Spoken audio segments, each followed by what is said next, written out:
Hi, today I'd like to discuss Crime and Punishment Part 4. This part has everything. Mind games, surprises, ghosts, and miracles, so I hope I can do it justice. When Svidrigailov introduces himself, Rodya says, "Svidrigailov? What nonsense! Why does he have this reaction?" The first time this name comes up in the novel in Pulcheria Alexandrovna's letter, and the portrait of this man is so vivid in Rodya's mind that he even calls the man who wanted to take advantage of the drunk girl from part 1 as Svidrigailov. In part 3, again from Rodya's mother, we find out that he could be the reason his wife, Marfa Petrovna, died. And ironically, Dunya is the one who kind of defends him. She says that usually he was very patient with her. How skillful is Pulcheria Alexandrovna at shaping Rodya's and our own opinions about characters before they're actually introduced? We disliked Luzhin before he came to see Rodya, and the same thing happened with Svidrigailov. Obviously, Svidrigailov offers us a different perspective on things. Maybe he himself is the victim. I'm not saying this is true, it's just a hypothesis. What I'm saying is that we should try to see if his actions are different from the things we hear about him and from his own words. The easiest option would be to label him as a vicious man and be done with character analysis, as many critics and readers have done before. But this isn't what we're here for. His last name comes from the Grand Duke of Lithuania, and Dostoevsky definitely read about him. And Svid might also mean sour, unripe, or green. We'll discuss his first name in a different video. In his defense, he says that he hit his wife with a horsewhip, and he uses a diminutive for this word and adds that it didn't even leave any marks on her, so that's okay. He also mentions 2 real-life events. One of them is the whipping of a German woman, and the other one is a scandal caused by an article. It criticized a woman for reading from Pushkin's Egyptian Nights, particularly the part where Cleopatra names death as the price of her love. There's a reference to this in a key moment from The Idiot as well. Svidrigailov also mentions those dark eyes, which are both the eyes of Cleopatra and the ones of Dunya. He says that he whipped his wife because he didn't want Dunya to marry Luzhin. At least in this respect, Rodya agrees with him, except for the whipping part, of course. This sends us back to the horse dream from part 1 and to Rodya being whipped. Svidrigailov thinks that women like being insulted in spite of their apparent indignation. And when it comes to his wife, this might be true. I wouldn't generalize. She definitely enjoyed reading the letter, defending Dunya, saving her from public shaming, even though she was the one who caused this problem in the first place. There's a chance that Marfa Petrovna had something to gain from Dunya's situation. Maybe she knew that Luzhin wanted to marry someone in her position. Maybe not. We can't judge until we hear the whole story, and there's definitely more to it. What was the cause of Marfa Petrovna's death? Did she die of natural causes, or did Svidrigailov kill her? In part 3, Pulcheria Alexandrovna says that she had this habit to eat and then go to the bathhouse, and she did that every day. For some reason, this time was different. Why? It remains ambiguous, and I can't help but link this to Dostoevsky's father's death. The official version in both cases is apoplexy, but some people believe that Dostoevsky's father was killed by his serfs. Why did Svidrigailov think he's the one when he saw Rodya pretending to be sleeping? What do they have in common? Svidrigailov appears in the doorway and steps over the threshold. We discussed this verb, to step over, in the previous part. It's what Rodya wanted to do but apparently couldn't, even after he killed Alena Ivanovna. Indirectly, Svidrigailov asks him to judge him as he judges Napoleon, without prejudice. He thinks that there was nothing criminal in his story with Dunya. See, he already places himself above the moral law, and he doesn't suffer like Rodya. In this part, we don't get dreams, unfortunately, but we do get ghosts. The first one being the one of the pawnbroker. Rodya calls her a ghost after Marmeladov's death, when he concludes that, after all, there can be a life for him after committing his crime. The second one is Marfa Petrovna, who visited Svidrigailov 3 times, and the third one is Philip, who also visited Svidrigailov. Then Marmeladov visits his daughter on the same day that Svidrigailov comes to see Raskolnikov, and the last ghost is the tradesman, who is only called a ghost but is very much alive. In fact, he will come to see Rodya once again in chapter 6, and he's described as yesterday's visitor from under the ground. In part 1, it was mentioned that Rodya became superstitious lately, and now Svidrigailov asks him if he believes in ghosts 3 times. The first time he is unsure, but he clearly wants Svidrigailov to go on. He asks him, "Have you seen any?" The second time, he says that he can't be convinced that they exist. And the third time, he says, of course they don't exist. According to Svidrigailov, the fact that only sick people can see ghosts doesn't prove that they don't exist. Healthy people are more concerned with earthly life, while sick ones are in contact with the other world. This sends us back to Zosimov's observation that we all behave almost in a deranged manner, with only the slight difference that the sick ones are somewhat more deranged than the rest of us, and therefore it's essential to draw a distinction. In this sentence, the Russian word line is translated as distinction, whereas in the original text it reminds us of the division between ordinary and extraordinary men, and the line that they have or don't have the right to cross according to Raskolnikov. Just as Rodya sanctions bloodshed as a matter of conscience, just as his extraordinary men have access to this different world, so do sick men have access to this spiritual realm according to Svidrigailov. Ironically, Marfa Petrovna's concerns are very earthly. I mean, you can do whatever you want as a ghost, I'm not judging, but Svidrigailov is. Her earthly concerns reminded me of a woman whose name is also Martha, who is preoccupied with her duties while her sister Mary is listening to Jesus. Martha complains to Jesus that her sister isn't helping her. Her name means mistress, the same word that Dostoevsky uses for the landlady. And she is the sister of Lazarus from chapter 4. Our Martha, Marfa Petrovna, visited her husband 3 times.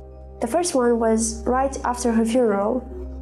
If you look at the chronology of the novel, you'll discover that it was on the same day that Raskolnikov killed Alena Ivanovna and Elizaveta. We know the exact date thanks to Marmeladov. He received his salary on the 1st of July because he was a civil servant. It's not that important, but it might allude to a link between Marfa Petrovna and the pawnbroker, one of them being Raskolnikov's victim, and the other one could be Svidrigailov's. Since Svidrigailov thinks that his wife's ghost talks to him about worthless things, we know that her visits are actually important. Nonsense is a trigger word for us, right? He doesn't like the fact that her visits are meaningless because it coincides with the meaninglessness of his whole existence. He even lives in a place far worse than the one he could afford, because he wants his outside world to match his inside world. On her first visit, Marfa Petrovna scolds him for forgetting to wind up the clock. Okay, so someone who exists outside time is concerned with temporality. From her second visit, we find out that she was good at fortune telling, like a witch. A witch like the pawnbroker, maybe. The third time, she asks him if he likes her dress. As we remember, when Rodya saw Sonia Marmeladova for the first time, she was wearing a dress with a long comical train. And what does Svidrigailov say about Marfa Petrovna's dress? Her train seemed to rustle as she went out. What nonsense, isn't it? And her dress is green, by the way. We already talked about the symbolism of this color. In Russian, Dostoevsky calls the train a tail. To be honest, I don't know what to make of these connections yet. Hopefully they'll make more sense later, or maybe they're just character exposition for Svidrigailov. In the manuscript, Dostoevsky is more straightforward. Don't read it if you don't want spoilers. But this is what he had to say about Svidrigailov. that he has neither enthusiasm nor ideals. And I think this is the most accurate description ever. So his eternity is his version of hell. He is alone, and the only thing he can feel is disgust with himself. If he were God, he would have arranged it like that just out of spite. Hello, the underground man. Unlike Raskolnikov, he doesn't hope for a more consoling or just version of afterlife, if there is such a thing as an afterlife. In this respect, he's more consistent than the protagonist. Should a murderer be judging what's just and what isn't? If there was such a thing as justice, Svidrigailov wouldn't be having this conversation. I really like him. Not as a person, obviously, but as a character, or rather, as a part of this painting. He is very bored, but not boring, and he is controlled by his body, just like Marmeladov. But while for Marmeladov it was alcohol, for him it's lust. In Marmeladov's version of the afterlife, he will be saved because he's aware that he doesn't deserve it. Svidrigailov's idea of eternity might have been inspired by Marfa Petrovna's death. It's just a country bathhouse, sooty with spiders in all corners, and that's the whole eternity. I think that the rest of their conversation with Raskolnikov is pretty clear and there's no need to analyze it. Let's discuss chapters 2 and 3 now, Illusion's decline and fall. But before we talk about the meeting, I have to mention a parallel I noticed. Remember how during his conversation with Svidrigailov, Raskolnikov was surprised that he was too obliging, that he wasn't a bear? In part 2, Razumikhin was compared to a bear, and now when he sees Svidrigailov, he acts like a bear.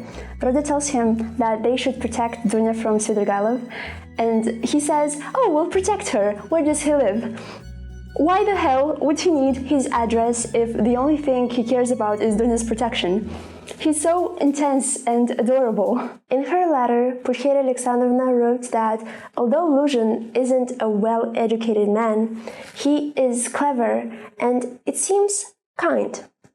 In the original text, this "it seems" is repeated several times in that section, and most of them are about Luzhin. He's clearly a hypocrite, and although Roda's mother tried to hide her real attitude, this repetition gave her away. He is seemingly decent, he plays the savior, but he just wants to take advantage of Dunya's position. In part 2, Dostoevsky repeats another word, and that word is too. It was too obvious that Pyotr Petrovich made efforts to get himself fancied up for his fiancée. He was a bit too self-satisfied, his apparel was too new and revealed his purpose too evidently, and he treated his hat too respectfully and held it too cautiously. Since he's a bridegroom, all this can be forgiven, but it doesn't seem to be a temporary thing. We won't discuss Razumikhin's description of Luzhin because he's too biased, and Luzhin's letter to Pulcheria Alexandrovna was discussed in the text itself. In this chapter, Dostoevsky does everything to make him look ridiculous. Luzhin even blows his nose with the look of a virtuous man. How do you do that exactly? Then Pulcheria Alexandrovna feels so awkward that she brings up Marfa Petrovna's death, her last resort, but it makes things worse, and Luzhin brings up rumors about Svidrigailov.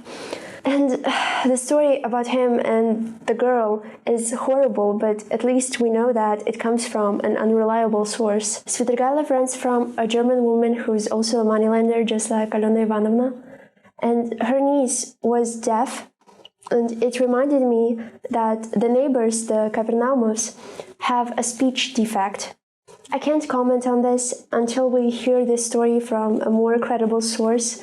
We won't know for sure. Then straight afterwards, Roda announces that Marfa Petrovna left Dunya 3,000 rubles. Luzhin knew about this. I wonder why he didn't say this himself. Maybe he doesn't like the prospect of not being needed. When Dunya gives him the chance to make peace with her brother, he refuses. And the reason he does it is a direct reference to Roda's theory about extraordinary men. He says that there's a line in everything that's dangerous to cross. Once having done so, it's impossible to go back. Remember what Roda told his sister in part 3? You'll reach a limit that you won't overstep, and you'll be unhappy. In Russian, he uses the same word as illusion. So what can we conclude from this remark? That you have to reach this line first, so not everyone reaches it, and illusion doesn't even want to reach it. For some people, all facts of life pass by in the most touchingly simple manner, and they seem so plain that it's not worthwhile to even think about them. As Dostoevsky put it in A Writer's Diary, we know only the daily flow of the things we see, and this only on the surface. But the ends and the beginnings are things that, for human beings, lie in the realm of the fantastic. And this is what intrigued Dostoevsky the most, the alpha and the omega. And this is why illusion sucks. He doesn't even look for that. He's only in the daily flow of things. Going back to chapters 2 and 3, so Dunya wants to be the judge. And she says that it is as much a surprise to her brother as it is delusion. Later, we see that Porfiry Petrovich prepared another surprise for Rodya, and by the end of that chapter, he himself was surprised. Poor illusion doesn't know what to do, so he attacks Pulchera Alexandrovna, and she strikes back, and she's good. Then Rodya attacks illusion, calls him a liar, and says that he isn't worth the little finger of that young woman at whom he is casting stones. Obvious illusion, but I love that when illusion asks him, then you would introduce her to your mother and sister. And Rodya says, I did it. Anyway, illusion reveals his true colors and Dunya is ashamed. He's gotta go. This is the first time we get to be inside his head, and it's not pretty. Funny how for most of the book, we're inside Rodya's head and, the honorable murderer, and that's okay. But we get a paragraph or two with a narcissist, and it's suddenly unpleasant. Illusion is surprised by how things turned out. Why don't other people admire me when I'm so admirable? He wonders. For some reason, he still believes that things can go back to normal. We'll see about that. While Dunya and Pulchera Alexandrovna are happy that things ended with illusion, and Razumikhin makes plans for their glorious future together, Raskolnikov is gloomy, he feels alienated, and he wants to leave. Do you remember when he said, Dunya, don't marry illusion, or I won't be your brother anymore? Then Dunya, do whatever you want, I don't care. Now, she calls him everything that has been precious in my life up to this point. And what does he do? He decides to go because he's not needed anymore. Dunya asks, where are you going, Rodya? An echo of Quo Vadis, Domine. And he says, just so, I have to. He has to go and be crucified. But before leaving, he says, perhaps everything will resurrect. He certainly has high hopes for Sonia. Maybe even before going to her, he knew that he would ask her to read about Lazarus. Razumikhin follows him, and he can finally understand Rodya. It was as if something strange passed between them. An idea crept in, something like a hint, something horrible, hideous, and immediately understood on both sides. Razumikhin turned as pale as a corpse. He doesn't insist anymore. In this chapter, he replaces Rodya. He becomes like a son and a brother to Pulchera Alexandrovna and Dunya. Crime and punishment might as well be called death and resurrection, but I guess that would be too provocative. Though, what can be more provocative than a harlot and a murderer reading the New Testament together? Only a man corrupting a child and driving her to suicide? As I mentioned before, Sonia lives at the Kapernaumovs, and they're all unwell, living in the same room, not in the best conditions. They're in need of a miracle, as their last name suggests. In part 1, Marmeladov told Raskolnikov that Sonia made 6 cotton shirts for Klopstock, and he didn't pay her and insulted her on top of that. Then, in part 2, Nastasia told him that Lizaveta mended a shirt for him once.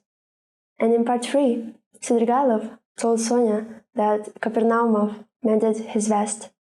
Apparently, tailors are not appreciated in this world. In chapter 1, Svidrigailov said that he's only counting on anatomy and added by God. In his monologue, Marmeladov said that Lebeziatnikov gave Sonia a book on physiology and she liked it. What does she like more than physiology? The New Testament, of course. When I noticed this parallel between Sonia and Svidrigailov, I was a bit confused. Who would have thought of linking these two characters? Such a Dostoevsky move. It is no accident that Svidrigailov lives next door. One could judge both of them as depraved, one of them by nature, and the other one by profession because, as we know, prostitution didn't corrupt Sonia. Both of them were bought, Sonia for 30 rubles, Svidrigailov for 30,000. And Dostoevsky confirms this theory by using the same strange word in both contexts. When Katerina Ivanovna tells Sonia to prostitute herself, she says, "What are you saving yourself for? What a treasure." And when Svidrigailov describes how Marfa Petrovna ransomed him from prison, he says, "She carried me off at once to her estate in the country, as if I were her treasure." Both of them care a lot about children. Sonia sacrificed herself for them, while Svidrigailov, well, if we trust Luzhin, he cares about them in a different way. When in part 3, Rhoda tells Sonia that he will visit her, she is frightened. Why is that? Maybe because she receives her clients in that room. That's a possibility. In part 4, we see that her room is almost empty. It's compared to a barn, and her windows are facing the canal, while Rhoda's room is compared to a coffin, and his window is facing the courtyard. Rhoda notices a book, the New Testament, and clearly for her it's something sacred. She's very vulnerable in the scene. The description of this book matches Dostoevsky's own copy. Natalia Dmitrievna Fanvizyuna, the wife of a Decembrist, gave it to him as a gift, and she even put some money between pages. It was the only thing they were allowed to read in the prison labor camp. He kept it under his pillow. He lived off of that money for a year, and he kept rereading that copy for the rest of his life. Raskolnikov does his best to provoke a revolt against society in Sonia. He tries to convince her to separate herself from others, to convince her that she is right, that she should blame others for her suffering, be that Katerina Ivanovna or God. Sonia tries to show him how amazing is Katerina Ivanovna and later God, but he doesn't want to give up. Rhoda thinks about her future just like the underground man does with Lisa. What is she doing? Is she waiting for a miracle or something? He describes her future in the most cruel and realistic way. He asks her questions no one can answer. What would happen if Katerina Ivanovna died? If Sonia herself died? If Polina, her sister, became a prostitute? What then? These are the questions that torment him. And then he says, maybe there's no such thing as God. Later in The Brothers Karamazov, Ivan will be using similar words. If God exists, then how do you justify the suffering of innocent children? Obviously, Sonia can't answer this question. I find it fascinating that in every novel or even novella, Dostoevsky tried to answer the same questions, to explore similar topics, and you can see how he got better at doing it, how his word choice became more precise so that people who read his books carefully couldn't misinterpret his words as much. I forgot to mention that in part 3, Rhoda started using the familiar you with Razumikhin. And now, after he bows to Sonia, he starts using it with her. He tells her, I didn't bow down to you. I bowed down to all human suffering. Let's not discuss Dostoevsky's foot fetish here, but get used to people having the impulse to kiss someone's feet. In this case, it's surprising because one of Raskolnikov's key features is his pride, and in this moment he places someone above him just because of her great suffering. Sonia prefers to be loving rather than be right. But she calls herself cruel. Why do you think she calls herself a great, great sinner? In the manuscripts, when she sees that Rhoda thinks it's because of prostitution, she says, I'm not speaking of that, but I have been ungrateful. I have sinned against love many times. And she narrates her story, write it well. The story is about Katerina Ivanovna's scholars. Now she would give everything to Katerina Ivanovna. You see, she's troubled by the fact that she hasn't given enough. Though from the outside, it looks like she sacrificed everything. Unlike other people of that age, Dostoevsky blamed the clients rather than the prostitutes.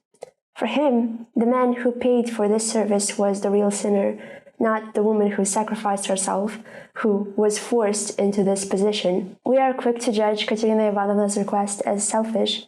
How dare she think about beauty when her entire family is suffering?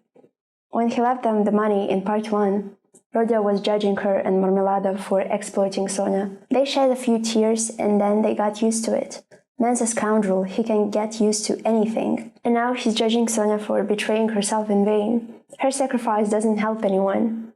And this sends us back to Illusion's monologue.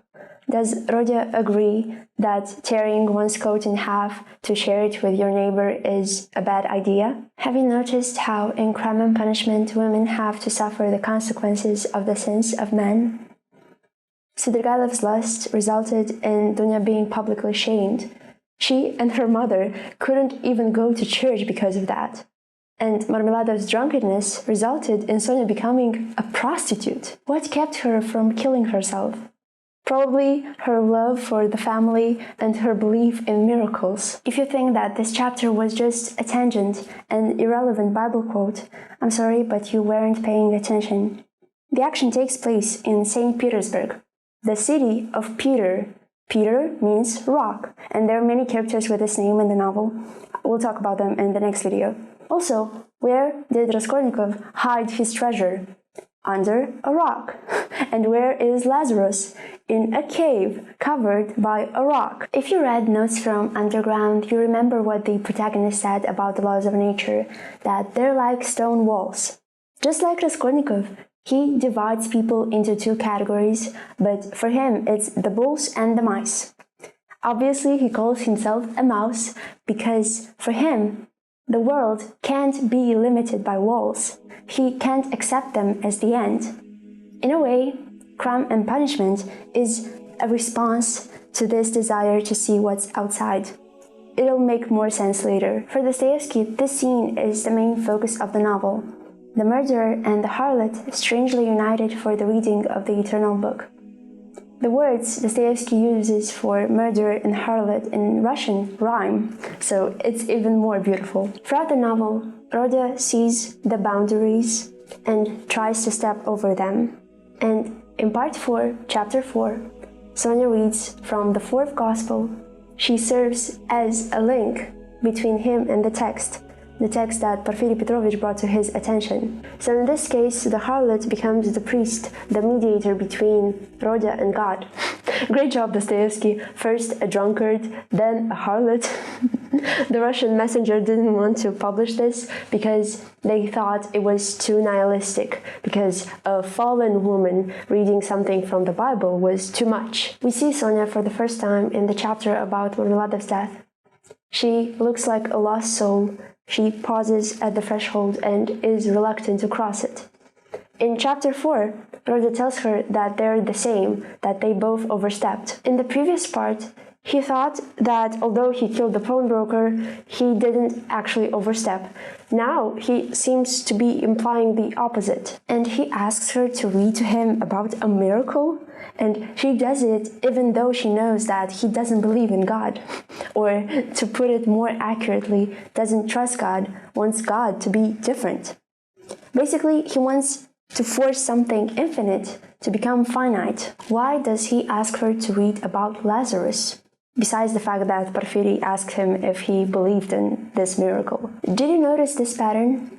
In Marmeladov's sermon, he said, "Come forth, you drunkards, come forth, you weaklings, come forth, you shameless ones, and that they will come." And Sonia read, "Lazarus, come forth," and Lazarus does that. And Dunya tells Luzhin, "Get out," and he leaves. What does Rodya say to Svidrigaïlov in the first minute of their conversation? It's simply that whether you are right or wrong, we dislike you. We don't want to have anything to do with you. We show you the door. Go out. There's a little detail about being right. Just like Katerina Ivanovna, Rodya wants justice right here, right now. But at the same time, he judges others for the same desire. Why does Sonia emphasize the number 4 when she says that Lazarus has been dead for 4 days? We already kind of discussed the meaning of this number in the novel, that Rodya's landlady, Alena Ivanovna and Marmeladov live on the 4th floor, and the police station is on the 4th floor, and Rodya hid his treasure near a 4-story building. That's the number in the text itself, but what about Lazarus? Why did Jesus wait 2 more days when he heard that Lazarus was sick? Why did Martha mention the stench? How does it relate to the novel? What needs to happen so that Rodya can come back to life? Sorry for attacking you with all these questions and not giving you any answers, but I think it'll be more fun for you to discover them for yourself. When Sonia says that's all, they spend the next 5 minutes in silence. What is Rodya thinking about? Well, the first thing he mentions is that he abandoned his family and he has only her now. Then he talks like a madman about power. Sonia sees herself as Lazarus, God as God, and wants Rodya to be like the people who were convinced of God's existence thanks to this miracle. For Rodya, this is just like the test from part 1. At first, Sonia asks him, "Why should I read it to you? You don't believe." And this sends us back to her refusal to buy the colors for Katerina Ivanovna. What for? Rodya told Porfiry Petrovich that he believes in the resurrection of Lazarus literally. Then, at the beginning of this part, he told Svidrigailov that he doesn't believe in afterlife. So this is his opportunity to test himself. For real this time. It's funny that on his list of extraordinary men, he included Mohammed and Newton and Napoleon and others, but for some reason didn't include Jesus, who would have been the obvious choice for a person who grew up in his environment. In the manuscript, Sonia says that she herself was Lazarus, but we can see that both characters feel dead. Another possibility is that Rodya thinks that he is Jesus and that he will save Sonia from her suffering. When she sees him, she says, "It's you, good Lord," and starts trembling as if she were standing in front of a judge and the ruler of her fate. This might be more literal than it seems. My version is that they're Lazarus, Jesus, and the people all at once. They're not separate, they're one, just as Sonia said about herself, Katerina Ivanovna, and the children. Rodya is the kernel of this novel. Everything is about him. Everything is about the possibility of his salvation. The only way he can be saved is through a miracle, and the first miracle happens the next day, when he is screaming at Porfiry Petrovich, when there is no doubt that he is the criminal. Nikolka comes forth and is ready to be crucified in his place. Let's see how that happens. Rodya visited Sonia at 11 p.m. and Porfiry at 11 a.m. She is a holy fool. He is a buffoon. She wants to liberate him. He wants to trap him. What strikes me the most about Porfiry is the fact that he knows Rodya so well. He understood him even before he met him. It's as if he read the first parts of Crime and Punishment just like us. He knows that Rodya did it. He knows how he did it. He knows why he did it. He just needs the details and the confession. The only explanation of his empathy could be the fact that he went through something similar to what Raskolnikov experienced. During the interrogation, he plays against the rules, thinking that the ends justify the means. He uses various methods of manipulation, one of them being playing dumb. They talk about the methods that investigators use to catch criminals, and he's been playing this game for a while, so he's definitely better than Rodya. For him, discovering the psychology of the criminal is as important as proving that he's guilty. He uses the same analogy as Rodya, the butterfly flying to the light. Just like the butterfly, Rodya can't escape him, and he's already suffering. Porfiry Petrovich says that this is a law of nature, maybe the same kind of law that the underground man despised. And he tries to confess so that Rodya will open up. He even uses a phrase from his article. When he says that he's not married, he adds that he's gone to seed. He is basically saying that he's one of those ordinary men who are serving solely for the purpose of reproducing the species. He even uses Napoleon against him. Unlike Rhoda, Napoleon didn't think too much. He acted, and his actions were more meaningful than the plans of his enemies. For some reason, Porfiry Petrovich repeats that an official apartment is a wonderful thing. So I looked it up, and apparently it's a reference from The Government Inspector by Gogol. It's the second time Rhoda meets Porfiry Petrovich, and it's the second reference to Gogol's play. In the play, an official apartment means jail. Now you can understand this a little bit better. This foolish, incessant repetition that an official apartment is a wonderful thing, its vulgar triviality, was in marked contrast to the earnest, thoughtful, and enigmatic glance he now aimed at his guest. In The Double by Dostoevsky, an official apartment means psychiatric hospital, so Porfiry really likes to play with double meanings. He sees right through Rhoda and describes his strategy perfectly. He knows that he is irritable and impatient and takes advantage of this. Remember in part 1, I said that the pawnbroker was addressing Rhoda like a priest, called him little father. Well, now Porfiry Petrovich uses the same word. In part 3, I told you that Rhoda's name is linked to the Russian words for dear, native, and one's own.